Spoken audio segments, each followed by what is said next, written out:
from stones to chairs all the way to a couple seemingly cursed locations. Here are the top 10 mysterious items that scientists believe to be cursed. Starting off at our number 10 spot, we have the Blarney Stone. For hundreds of years, the Blarney Stone has resided within Blarney Castle, which is near Cork, Ireland. The stone is a piece of limestone, and legend says that those who give the stone a smooch will then be given the gift of the gab. This little smooch can bestow the power of being able to talk your way out of any situation, which would be incredibly useful, but there are always those who try to indulge in too much of a good thing. The issues start when you attempt to take a piece of the stone, no matter how small, away from its home. Those who don't follow the rules and take the stone end up being cursed with bad luck. Every year, the castle receives parcels from greedy tourists who tried their luck at stealing portions of the stone. These parcels are returned with the intention of lifting the curse of misfortune. It is said that once the stone is returned, the curse will be lifted, which is most definitely good news. I guess the moral of this curse, however, is to not be greedy and just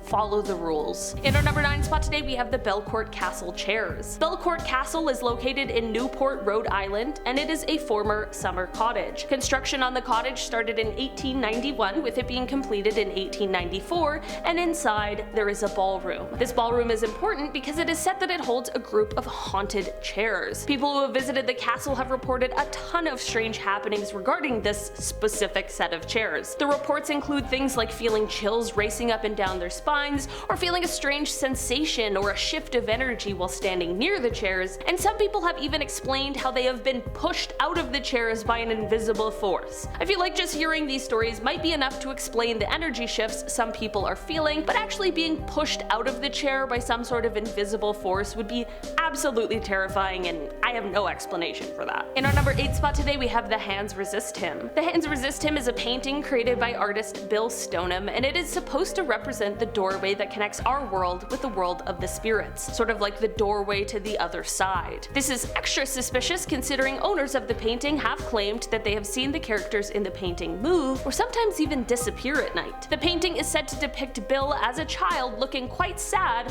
holding a doll with very creepy hollow eyes. In the background, you can see mysterious hands reaching towards the boy. The creepiness of the painting is only elevated when we hear the stories of the reported 3 people who passed away after coming into contact with the painting. It ended up kind of disappearing for around 15 years, which is definitely very concerning, until it popped back up on eBay. Even then, the seller warned potential buyers that the painting was haunted and claimed that the boy in the painting would come out of it and scare them. The painting ended up being sold for $1,025 to a buyer in Michigan, and at this point it's unclear if they've had any trouble with the rumored hauntings and curses. In our number 7 spot today, we have the Orphan story. This is a book that was originally written in the early 1600s, but it didn't end up getting published until 2018. The Orphan story is about a 14-year-old Spanish boy who heads to the Americas. You know, kind of a classic coming-of-age feel-good story kind of vibe, but not exactly, and that is the reason it took so long for it to be published. While the curse in this book doesn't come from the story itself, there is something dark lurking in those pages. The book's publisher, Belinda Palacios, who worked on the book for 2 years,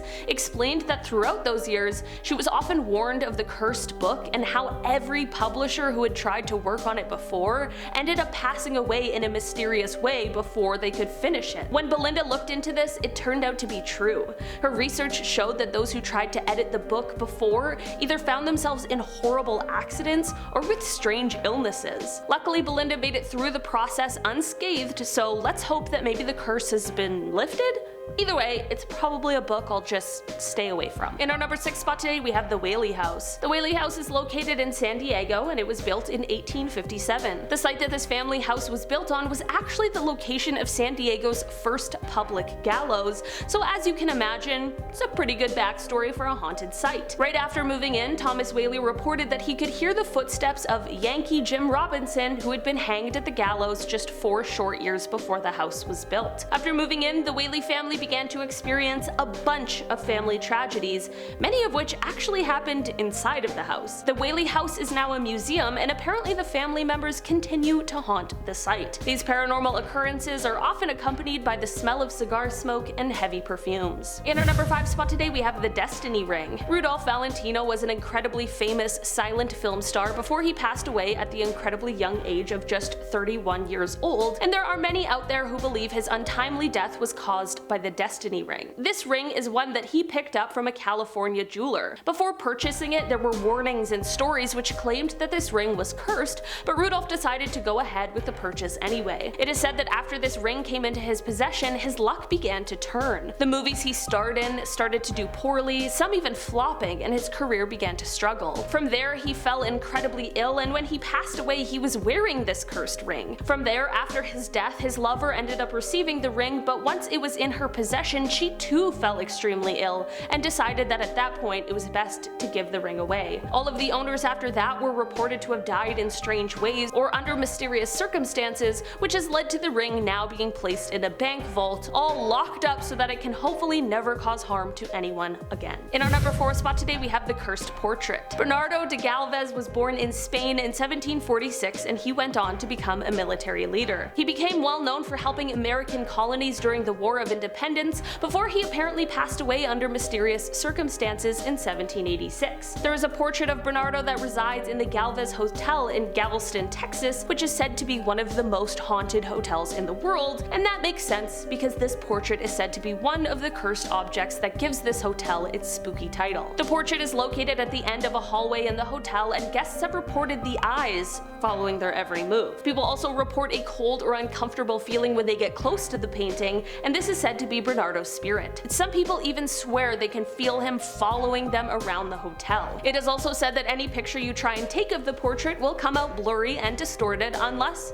you ask Bernardo for permission first. In our number 3 spot today, we have the Screaming Skull. The Screaming Skull resides in the Burton Agnes Hall in England, and it is thought to have belonged to Catherine Ann Griffith. It is said that Catherine was the youngest in the family, and she was the one who enjoyed wandering around the property the most. One day while she was out strolling around, she ended up being surrounded by a group of robbers who took all of her possessions and then viciously harmed her and left her for dead. She was found and brought back to the hall to be tended to, but unfortunately a few days later she succumbed to her injuries. Before she died, she was upset about the thought of leaving her family, so she asked them to remove her head after death and keep her skull so that they would always have a piece of her around. The family agreed to her face, but after her passing they buried her body, head still intact, because to be fair, it was an odd request. I don't know if I would have done it either. After her burial, the family began experiencing some extremely strange things around the house, like bumps and moans and horrible blood-curdling screams that they could not find the source of. This is when they decided to follow through with the request Catherine had left them, and the strange occurrences suddenly stopped. After this, at one point, a maid had found the skull, and in her surprise, she threw it out of a nearby open window, and alas, the strange occurrences began again. In the end, it was decided that the best policy was to place the skull in a secret spot within the walls of the house, probably behind some paneling in the Great Hall so that its presence could be easily ignored, and so that her spirit can reside in peace in her beloved home. I guess the lesson of this one is to follow the wishes of those who have passed, because you never know if their spirit is gonna stay lingering around afterwards. In our number 2 spot today, we have the Book of the Sacred Magic by Abramelin the Mage. When you're a practitioner of magic, you probably don't give the same sort of gifts that non-magic folks do, so it is no surprise that Abramelin gifted his son a book of spells and curses. In the early 1900s, this book was translated into English, and ever since then there have been rumors swirling that the book is cursed, which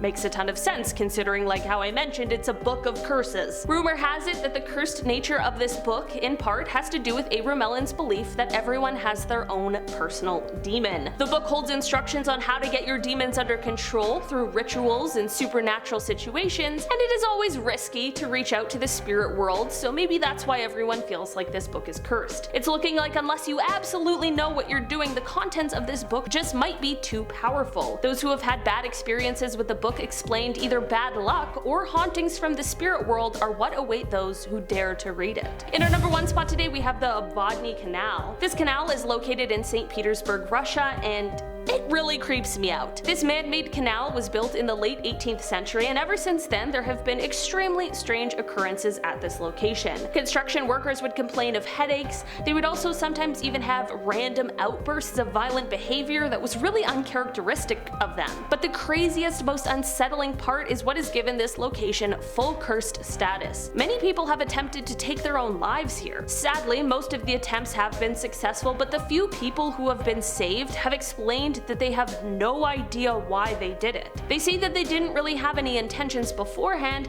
and some have even said they felt some sort of invisible force pulling them into the water. Apparently there are some sinister souls that live beneath the surface of the water here, and there have even been reports of seeing a lady in white in the water before she suddenly disappears. Long story short, remind all of us to never go here. Alright guys, that has been our list for today. Thanks so much for checking it out. I've been your host today, Olivia Kozlowski, and I'll see you next time.